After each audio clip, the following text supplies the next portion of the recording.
Hello दोस्तों, यथार्थ Hindi education classes में आप सभी का स्वागत है। आज की क्लास है हमारी हिंदी साहित्य से संबंधित कुछ महत्वपूर्ण प्रश्न की। तो चलिए स्टार्ट करते हैं अपनी क्लास को।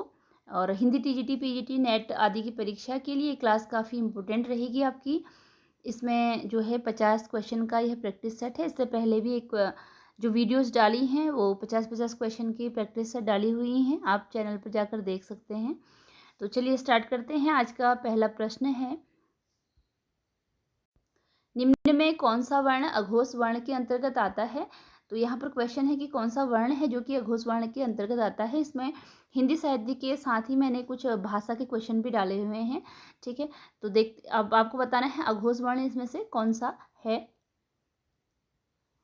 तो चलिए देखते हैं इसका राइट आंसर क्या है। राइट आंसर है ऑप्शन डी। उपरोक्त सभी जो ये सारे वर्ण हैं यह अघोष वर्ण के अंतर्गत आते हैं। क, ख और च ये सभी अघोष वर्ण के अंतर्गत आते हैं। अगला प्रश्न है, निम्न में कौन सा तत्सम शब्द है। यहाँ पर आपको तत्सम शब्द बताना है कि इसमें कौन सा है जो कि तत्सम शब्द है। ऑप्शन दिए गए हैं, फटाफट आप देखिए। चलिए देखते हैं आंसर। आंसर है इसका ऑप्शन बी। जो बी है भंवरा, ये है। इसमें राइट आंसर भंवरा नहीं होगा, क्योंकि भंवरा का जो तत्सम रूप होता है वो भ्रमर होता है और भंवरा यह तद्भव रूप है। तो इसमें जो तत्सम रूप है वो पल्लव है। ठीक है, इसके लिए राइट आंसर ऑप्शन ए है। यहाँ पर भंवरा गलत आंसर हो गया है। तो राइट आंसर इसका ऑप्शन ए है, पल्लव होता है। तत्सम शब्द इनमें से तत्सम शब्द इनमें से पल्लव है। और जो भंवरा है, भौरा है, यह तद्भव शब्द है। माथा भी तद्भव है और मोती भी। ठीक है, भंवरा का जो तत्सम है वो क्या होता है, भ्रमर। अगला प्रश्न है, निम्न में से विकारी है, इनमें से कौन सा है जो कि एक विकारी है। विकारी का मतलब क्या है कि जिसमें लिंग वचन आदि के आधार पर जिस शब्द में विकार उत्पन्न होता है, अर्थात कि परिवर्तन हो जाता है, उसे विकारी शब्द कहते हैं। तो यहाँ पर आपको विकारी बताने हैं, इनमें से कौन सा है जो विकारी के अंतर्गत आएगा। ऑप्शन दिए गए हैं, इसके लिए आपको राइट आंसर है ऑप्शन ए, संज्ञा। यह क्या है, विकारी है। जो संज्ञा शब्द होते हैं यह विकारी शब्द होते हैं। अगला है, और इसके अतिरिक्त जो क्रिया विशेषण संबंध बोचक हैं यह विकारी शब्द के अंतर्गत आते हैं। अगला प्रश्न है, अंग्रेज किस भाषा का शब्द है। अंग्रेज किस भाषा का शब्द है। इसके लिए राइट आंसर है ऑप्शन डी, फ्रेंच। जो अंग्रेज शब्द है यह फ्रेंच भाषा का शब्द है। अगला प्रश्न है, यथाविधि में कौन सा समास है। यहाँ पर आपको समास बताना है, इनमें से कौन सा समास यथाविधि में है। राइट आंसर है इसके लिए ऑप्शन ए, अव्ययी समास। जो यथाविधि है इसमें अव्ययी समास है। तो जैसे यथा समय है, यथाविधि है और प्रतिदिन है, ये सब अव्ययी समास के अंतर्गत आते हैं। अगला प्रश्न है, हिंदी शब्दानुशासन किसकी रचना है। यहाँ पर आपसे पूछा गया है क्वेश्चन, हिंदी शब्दानुशासन। हिंदी शब्दानुशासन किसकी रचना है। ऑप्शन दिए गए हैं इसके लिए, तो देखते हैं राइट आंसर। राइट आंसर है ऑप्शन ए, किशोरीदास वाजपेयी।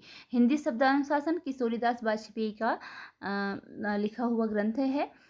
तो फटाफट मैं क्वेश्चन आंसर करवा रही हूँ। अगर आपके लिए जल्दी हो रहा हो तो आप वीडियो को पॉज करके आंसर अच्छे से देख सकते हैं। तो अगला प्रश्न है, शायद आज वर्षा होगी किस प्रकार का वाक्य है। यहाँ पर वाक्य का प्रकार बताना है कि शायद आज वर्षा होगी, है किस प्रकार का वाक्य है। प्रश्नवाचक है, संदेहवाचक है, विस्मयादिबोधक है या फिर संकेतवाचक। अब प्रश्नवाचक वो होता है जिसमें प्रश्न पूछा जाता है। संदेहवाचक वह है जिसमें कि संदेह प्रकट किया जाता है। विस्मयादिबोधक जैसे कि वाह, आह, अरे, इस टाइप के होते हैं। और एक संकेतवाचक। तो आपको बताना है, इसका राइट आंसर है ऑप्शन बी, संदेहवाचक। ये संदेहवाचक वाक्य है क्योंकि इसमें संदेह प्रकट किया जाता है कि शायद होगी। ठीक है, शायद हो सकती है। अगला प्रश्न है, डॉक्टर रामकुमार वर्मा ने हिंदी का प्रथम कवि निम्न में से किसे स्वीकार किया है। डॉक्टर अलग अलग कवियों के द्वारा अलग अलग लेखकों के द्वारा अलग अलग कवियों को स्वीकार किया गया है हिंदी का पहला कवि। आपको डॉक्टर रामकुमार वर्मा के आधार पर बताना है कि इन्होंने किसे स्वीकार किया है।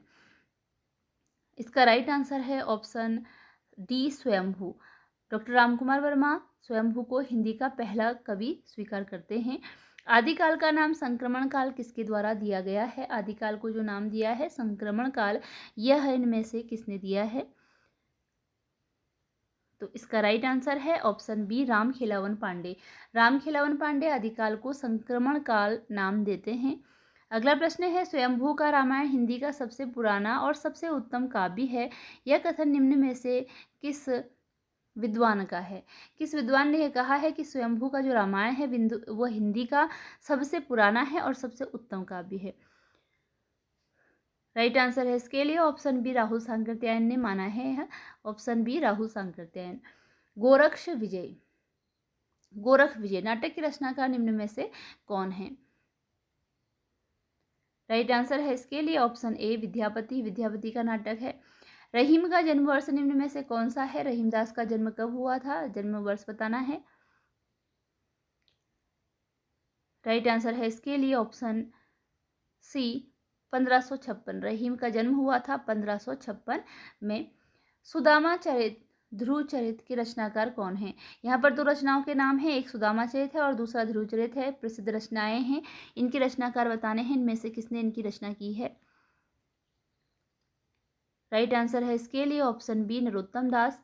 सुदामा चरित और ध्रुव चरित की रचना की गई है नरोत्तम दास के द्वारा। केशव की रचना का नाम है रसिक प्रिया। इसमें कितने प्रकाश हैं? अब इसमें प्रकाश का मतलब क्या है कि इन्होंने जो भी भाग लिखे, अलग अलग जो भाग लिखे, उन्होंने इसका नाम प्रकाश रखा। जैसे कुछ रचनाकारों के द्वारा खंड रखा जाता है, किसी के द्वारा भाग रखा जाता है, तो इन्होंने इनका नाम दिया है प्रकाश। ठीक है, इसका राइट आंसर है ऑप्शन सी। इसमें कुल 16 प्रकाश थे। अगला प्रश्न है, धन्य भाग्य मम संत शिरोमणि चरण कमल तक आयूं। तो धन्य भाग मम संत शिरोमणि चरण कमल तकी आयूं पंक्ति निम्न में से किस लेखक ने लिखी है? इसका राइट आंसर ऑप्शन डी है, सूरदास की यह पंक्ति है। धन्य भाग मम संत शिरोमणि चरण तकी आयूं। गिरजे का घंटा निम्न में किस कवि की प्रथम कविता है? गिरजे का घंटा, इसमें से कौन कवि हैं जिनकी यह पहली कविता है गिरजे का घंटा? इसके लिए राइट आंसर है ऑप्शन बी सुमित्रानंदन पंत। सुमित्रानंदन पंत की पहली रचना है गिरजे का घंटा कविता। निम्न में कौन सा पात्र कामायनी रचना से संबंधित नहीं है? कामायनी में कुल 15 सर्ग हैं और इसमें जो पात्र हैं उनको अलग अलग नाम दिए गए हैं। तो यहाँ पर ऐसा कौन सा है जो कि कामायनी से संबंधित पात्र नहीं है? आपको नहीं वाला बताना है। ठीक है, ऑप्शन में जैसे श्रद्धा है, इड़ा है, कुमार है और हृदय है। तो राइट आंसर देखते हैं। चलिए, राइट आंसर है ऑप्शन डी हृदय। यह कामायनी में कोई पात्र नहीं है इस नाम का, जबकि श्रद्धा, इड़ा और कुमार इसमें पात्र हैं। अगला प्रश्न है, महाराणा का महत्व खंडकाव्य की रचना किसके द्वारा की गई है? रचना का नाम है महाराणा का महत्व और विधा है इसकी खंडकाव्य। यह इसकी रचना किसने की है? राइट आंसर है इसके लिए ऑप्शन डी जयशंकर प्रसाद ने रचना की है। महाराणा का महत्व खंडकाव्य की जयशंकर प्रसाद ने रचना की है। हिमालय संदेश निम्न में किसकी रचना है? हिमालय संदेश निम्न में किसकी रचना है? राइट आंसर है इसके लिए ऑप्शन सी रामधारी सिंह दिनकर की रचना है हिमालय। अगला है, निम्न में कौन कवि एक भारतीय आत्मा उपनाम से प्रसिद्ध है? यहाँ पर एक भारतीय आत्मा उपनाम इनमें से किस कवि को दिया गया है? राइट आंसर है इसके लिए ऑप्शन बी माखनलाल चतुर्वेदी। माखनलाल चतुर्वेदी को एक भारतीय आत्मा उपनाम दिया गया है। अगला है, आत्मगंध के लेखक कौन हैं? आत्मगंध रचना का नाम है और इसके लेखक बताने हैं आपको। तो राइट आंसर है इसके लिए ऑप्शन डी केदारनाथ अग्रवाल। इसके जो रचनाकार हैं वह हैं केदारनाथ अग्रवाल। निम्न में कौन सी विशेषता नई कविता से संबंधित है? कौन सी विशेषता है जो कि नई कविता में पाई गई है, उससे संबंधित है? इसका राइट आंसर है ऑप्शन डी उपरोक्त सभी। ये सारी विशेषताएं नई कविता में हैं, जैसे क्षणों की अनुभूतियों का मर्मस्पर्शी चित्रण है, फैंटेसी शिल्प के प्रयोग की अधिकता है, कैक्टसवाद का जन्म है इसमें, उपरोक्त सभी, यानी कि ये सारी ही इसमें पाई जाती हैं। नई कविता बुनियादी तौर पर दीक्षादंश की कविता है। नई कविता बुनियादी तौर पर दीक्षादंश की कविता है। उपयुक्त कथन निम्न में किसका है? यह कथन बताना है किसने कहा है। इसका राइट आंसर है ऑप्शन सी, हीरानंद वात्स्यायन जी का यह कथन है। प्रिया के हाथ लगाए जागी, ऐसी में सो गई अभागी। उपयुक्त पंक्ति निम्न में किस रचना से ली गई है? तो प्रिया के हाथ लगाए जागी, ऐसी में सो गई अभागी, यह पंक्ति किस रचना से ली गई है? यहाँ पर रचना का नाम आपको बताना है, इनमें से किस रचना से ली गई है। राइट आंसर ऑप्शन ए है, यह ली गई है अणिमा से। सत्यामृत प्रवाह निम्न में किसकी रचना है? सत्यामृत प्रवाह इनमें से किसकी रचना है? इसका राइट आंसर ऑप्शन बी है, श्रद्धाराम फ्लोरी का यह इनकी रचना है। उपन्यास को कादंबरी निम्न में किस भाषा में कहा जाता है? उपन्यास को कादंबरी नाम किस भाषा में दिया गया है? इसके लिए राइट आंसर ऑप्शन डी है, मराठी भाषा में उपन्यास को कादंबरी कहा जाता है। अगला प्रश्न है, परीक्षा गुरु का प्रकाशन वर्ष निम्न में से है। इनमें से कौन सा है जो कि परीक्षा गुरु का प्रकाशन वर्ष है? राइट आंसर ऑप्शन ए है, 1882 है परीक्षा गुरु का प्रकाशन वर्ष। अगला प्रश्न है, रानी केतकी की कहानी किस विधा की रचना है? रानी केतकी की जो कहानी है ये पूरी रचना का नाम है, इसकी आपको विधा बतानी है, कौन सी विधा में लिखी गई रचना है यह। राइट आंसर इसका ऑप्शन सी है, उपन्यास विधा की रचना है रानी केतकी की कहानी। वामा शिक्षक उपन्यास किसके द्वारा लिखा गया है? वामा शिक्षक जो कि एक उपन्यास है, किसके द्वारा लिखा गया है यह? इसका राइट आंसर ऑप्शन सी है, ए और बी दोनों, यानी कि ईश्वरी प्रसाद और कल्याण राय इन दोनों के द्वारा मिलकर यह उपन्यास लिखा गया है, वामा शिक्षक। तो ऑप्शन सी इसके लिए राइट आंसर है। रहस्य कथा उपन्यास किसके द्वारा लिखा गया है? उपन्यास का नाम है रहस्य कथा, बताना है किसने लिखा है। राइट आंसर है इसके लिए ऑप्शन सी, बालकृष्ण भट्ट। बालकृष्ण भट्ट का उपन्यास है रहस्य कथा। रूठी रानी उपन्यास के रचनाकार निम्न में कौन है? इनमें से कौन है जो कि रूठी रानी उपन्यास के रचनाकार हैं? इसका राइट आंसर ऑप्शन ए है, प्रेमचंद्र का उपन्यास है रूठी रानी। अगला है, मास्टर साहब उपन्यास के लेखक हैं। मास्टर साहब जो कि उपन्यास विधा की रचना है, इसके लेखक बताने हैं यहाँ पर कौन है। और राइट आंसर है इसके लिए ऑप्शन डी, ऋषभ चरण जैन। मास्टर साहब जो उपन्यास है लिखा गया है ऋषभ चरण जैन के द्वारा। बुधवा की बेटी उपन्यास किसके द्वारा लिखा है? किसके द्वारा लिखा गया है बुधवा की बेटी उपन्यास? इसके लिए देखते हैं right answer. Right answer option B है, पांडे विचन शर्मा उग्र की रचना है, यह उपन्यास है यह। अगला प्रश्न है, मनोरमा निम्न में किसका उपन्यास है? उपन्यास का नाम है मनोरमा, बताना है इनमें से किसका यह उपन्यास है। राइट आंसर है इसके लिए ऑप्शन ए, चंडी प्रसाद हृदय। मनोरमा जो उपन्यास है यह है चंडी प्रसाद हृदय का उपन्यास। निम्न में किस रचना में वासुदेव, महावीर स्वामी, इनमें से कौन सी रचना है जिसमें वासुदेव, महावीर स्वामी और गौतम बुद्ध इन तीनों को एक साथ दर्शाया गया है? किस रचना में इन तीनों को एक साथ दर्शाया गया है? चलिए देखते हैं इसका right answer. Right answer option D है, वैशाली की नगरवधु। वैशाली की नगरवधु में इन तीनों को एक साथ दर्शाया गया है। निम्न में कौन लेखक भाषा के जादूगर नाम से विख्यात हैं? भाषा के जादूगर, इसका राइट आंसर ऑप्शन ए है, शिवपूजन सहाय हैं जो कि भाषा के जादूगर नाम से विख्यात हैं, शिवपूजन सहाय।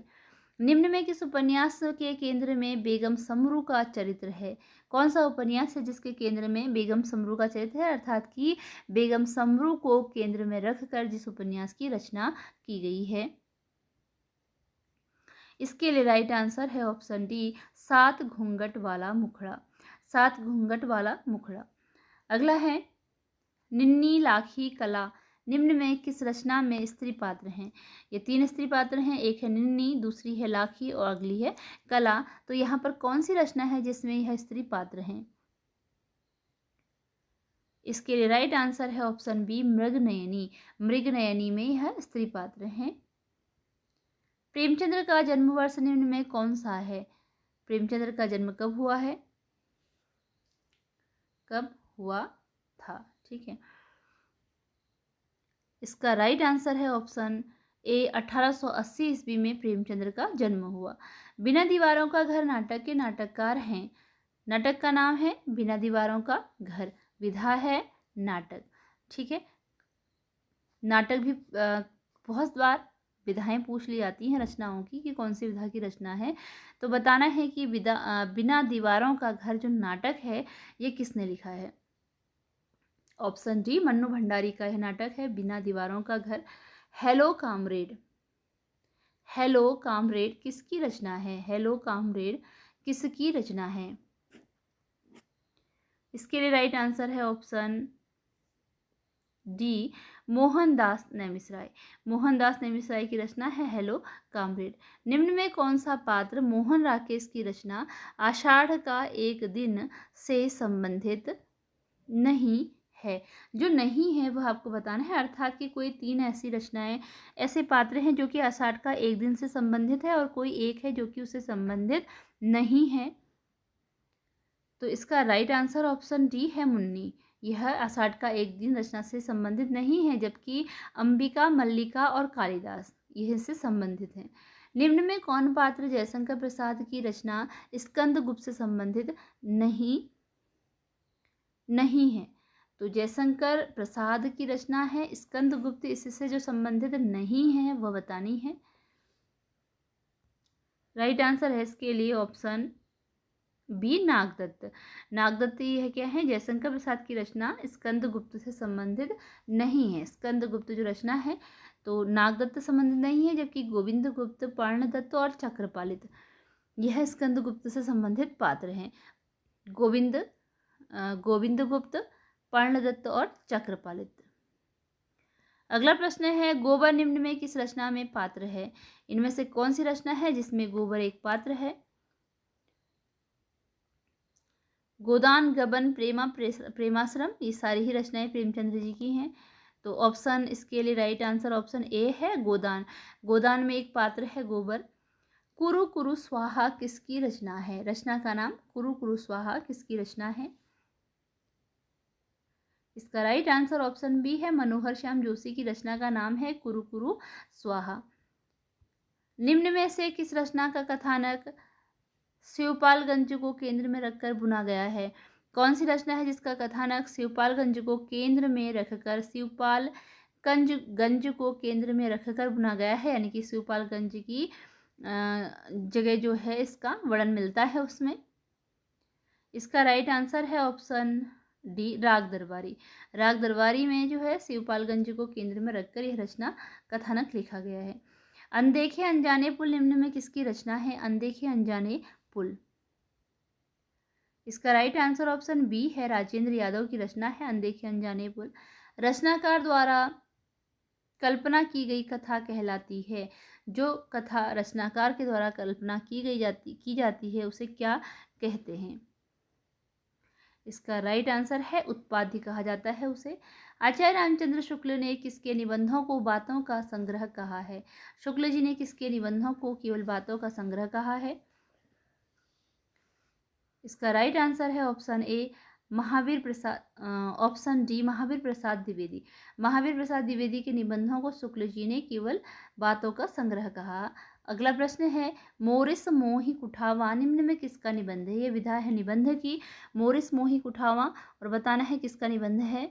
इसका राइट आंसर है ऑप्शन सी चंद्र शर्मा गुलेरी। चंद्रधर शर्मा है ये, चंद्रधर शर्मा गुलेरी की रचना है मोरिस मोहि कुठावा।